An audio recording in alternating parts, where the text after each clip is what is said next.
welcome back to the show. I just made a whole podcast and didn't record any of it. So, welcome. I am Kelsey, and this is Becoming You. And this is just part of the journey, right? Sometimes we make mistakes. Sometimes it is like, what in the heck? Why did this happen? And I'm going to tell you, because this is going to be even better than the last episode. So, welcome. Today we're going to be talking about gratitude, and this is really something now, the second time I'm recording it, because this plays such a huge role in our life. And on a rainy day in Southern Illinois, I could be sitting here like, ugh, why is this happening? Why did I have to record a whole nother podcast? Because I forgot to press record, right? I could sit in that and I could feel bad for myself, or I could find gratitude in it. I could think about how amazing this second round is going to be. I could think about how the rain is nourishing the grass, and I can have a cozy day in home. I can think about those things. Either way, I'm thinking about something. One way or another, it's going to make me feel good or it's going to make me feel bad. We have the choice. So today we're going to be talking about gratitude, scripture, and a little science, which I'm super excited about. So I'm going to be checking my notes over here. If you see me, if you're watching this on YouTube, don't mind me. I'm doing my own thing over here. And if you're listening live, you can't see me anyway, so it doesn't matter. But we're going to be talking about the reticular activating system today. So if you have no idea what this is, we're going to call it RAS for short. But essentially, it's located in your brainstem, and it's the gatekeeper for your conscious and subconscious thinking.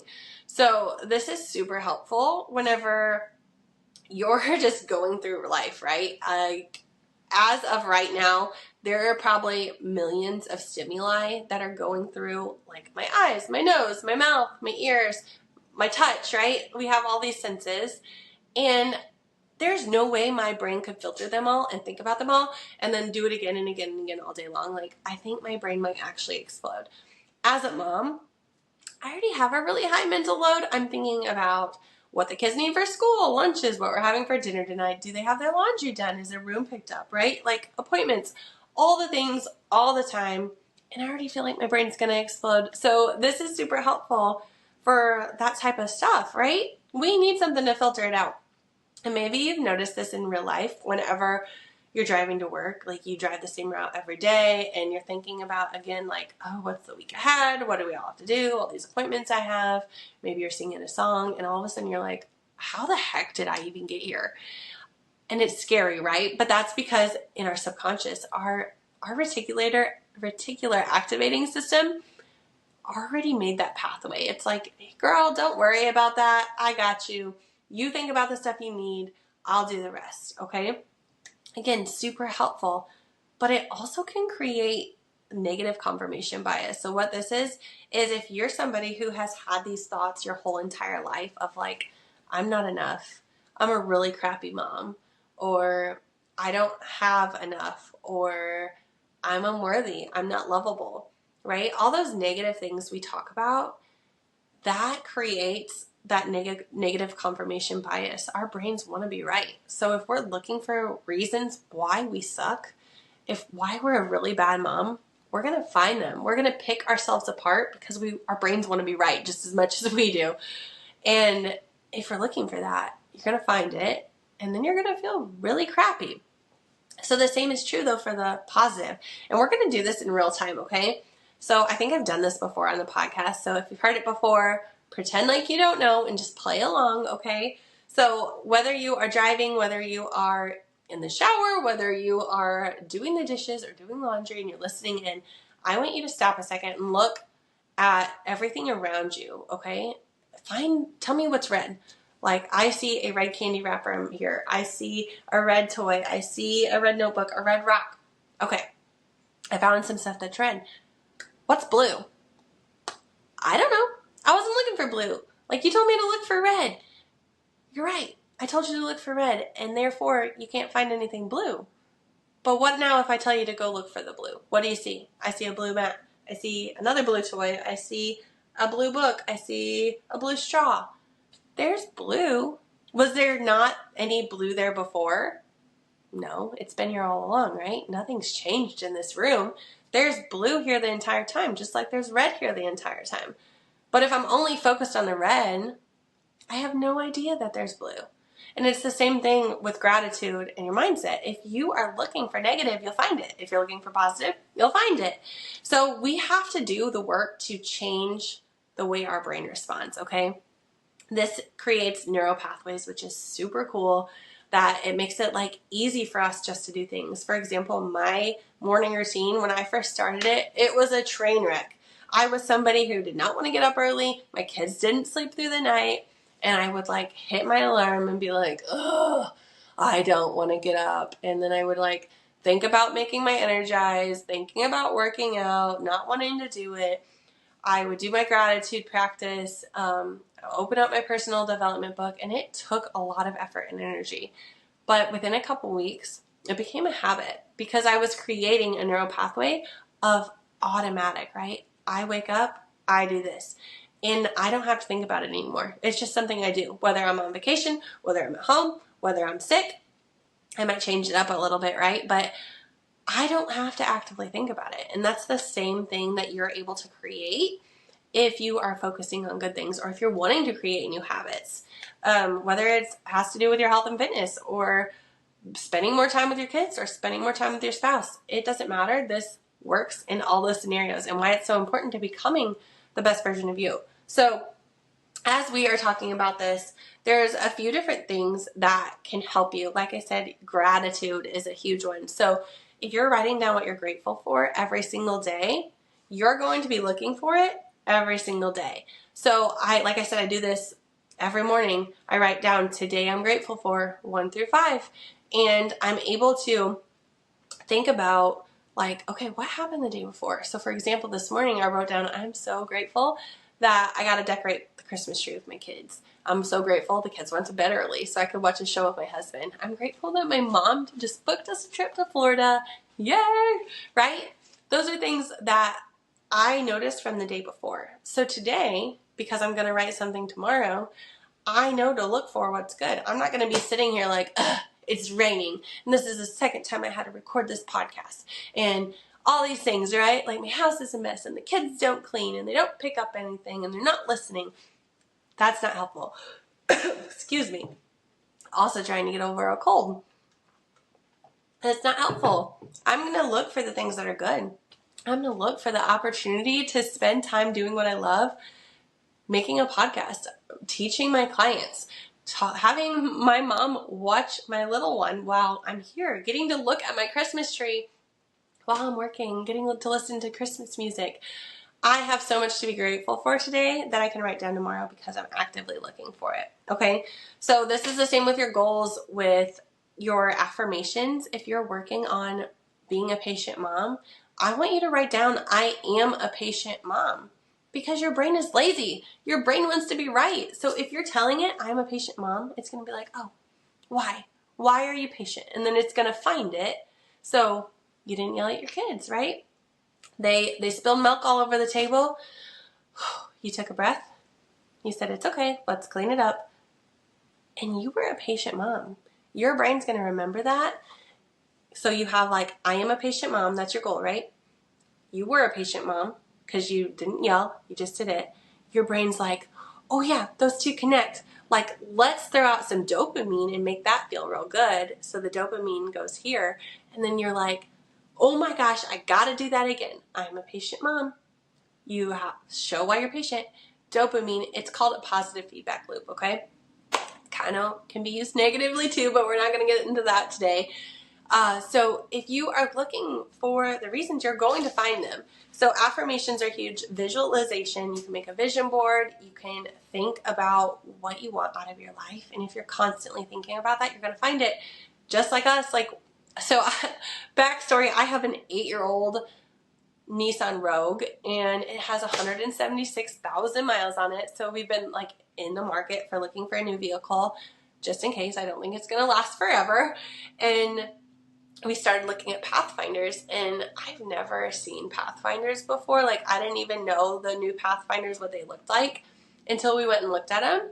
And now I see them almost every time I drive. Again, was it that they weren't ever there before? No, it was because I told my brain, like, hey, I like this. This is important to me. So my brain's like, ooh, ooh, ooh, like pointing it out for me because it feels good. That is what our brain does. So that's super helpful too. And then being able just to align with people around you who are in this growth mindset. Like listening to a podcast is super huge. Being around a community, this is what I offer in my monthly mindset masterclasses. This month we are talking about gratitude, so you can dive more into this month if that's something you're interested in. Next month, I believe we're going to be just talking more about health and fitness in general. So if you are somebody who's like really wanting to get leveled up in any of these areas, like you got to hit me up because this is going to be super impactful for you. But just being around people who lift you up, who make you feel good, who help you see the positive is going to be so huge for you. And tying scripture to it all, right? I wanted to share a little bit about Philippians. So Paul was the author of Philippians. Paul was somebody who loved to talk about God and Jesus, but it was not always that way. He rebelled, he sinned, and he ended up in prison all the time. So I just imagine Paul as being somebody who, once he changed and once he became a follower of Jesus, I just imagine him having this vision, right? Of like, I want to help other people see Jesus and be a part of the Christian life. And I imagine him thinking like, I'm on this hill and I'm shouting out his word and the miracles he had. And all these people are like, yeah, like rooting for him. Like, let's go, let's follow Jesus. And it's all joyful and glad and full of so much love. And in reality, Paul was in prison, right? He was in prison all the time. And Paul could have stayed in the mindset of, God, how am I going to do this? This is not what I wanted to do. This is not my purpose, right? He could have stuck in that mindset of, poor me, I'm such a victim. And this was me in postpartum depression. I hit my rock bottom, literally wanted to end my life. And I was so mad. Once, by the grace of God, I was able to get help. But in those moments, I was angry. I was like, why is this me? Why am I crying all day long when she's happy? Why am I not feeling a bond with my baby, but she is? Like, am I a crappy mom? And I just kept thinking these thoughts over and over until I started putting an effort on my health and wellness. I started really diving into gratitude and personal growth and praying. I was stuck in that negative mindset. But in reality, I'm the girl who literally threw up in Spanish class because I had to recite a memorized poem in front of my class. I would not be here today speaking on a podcast, being on video, wanting to be a public speaker and have these events, right? Like, there's no way this girl would ever have existed if postpartum depression didn't happen, because it's what needed to happen to make me grow to become the person I am today. And so many times we get stuck in that. And I'm not saying bad things don't happen, because they do. And sometimes there is no reason why except there is sin in this world.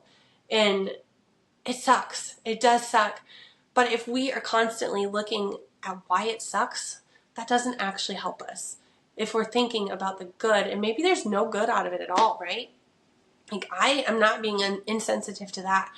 There could be no good in it whatsoever. But sometimes we grow when bad things happen. We make changes when bad things happen. And sometimes that's the point. That's part of God's plan, right? And I just think as Paul was in prison and talking about God and being the, annoying, shaking all his chains and being loud and obnoxious about Jesus, like, he got to impact the other prisoners. He got to spread God's word to those people around him. He wrote letters to churches that are in the Bible today. Like, I don't think he could have ever imagined that plan, because his plan didn't align with God's plan, and God's plan was so much better. And I think if we can focus on that, like, it just brings so much peace to our lives. So I want to end today by quoting a little bit of Philippians. So I'm not a Bible expert yet. I'm going to read it to you. Philippians 4:8 says, "Finally, brothers and sisters, whatever is true, whatever is honorable, whatever is just, whatever is pure, whatever is lovely, whatever is commendable, if there is any moral excellence, And if there is anything praiseworthy, dwell on these things. Dwell means stay, like consistently, constantly in these thoughts of praiseworthy things. So we have to think about what God is giving us all the time, every single day. And that's part of our actively doing it, right? It takes action. God can only give us so much. It takes you to do some action as well. He can put all the opportunities and all the doors in front of you, and He knows your plan, right? But it's up to you to take the action to get there, to do the work it takes, to reframe your mindset so you can focus on Him, so you can focus on what He has given you, and you can go out in the world how He wanted you to. He chose us before He even chose the world. Okay? Like, that's a big deal. So, I hope you remember today that gratitude will keep you in the present. Gratitude will help you become the best version of you. And when you're in gratitude, you can't be in anxiety because they're two separate things. Gratitude is present, anxiety is future. You cannot be in two different tenses at the same time. Okay? So I hope this was helpful. I hope you start implementing a gratitude practice if you have not. I would love for you to share this on your social media. Tag me at Kelsey Tucker 1029. And share what you're grateful for today. What's something that brought you joy? And how has God given you something to be praiseworthy about today? Share it with me, share it with a friend, and I will talk to you next time.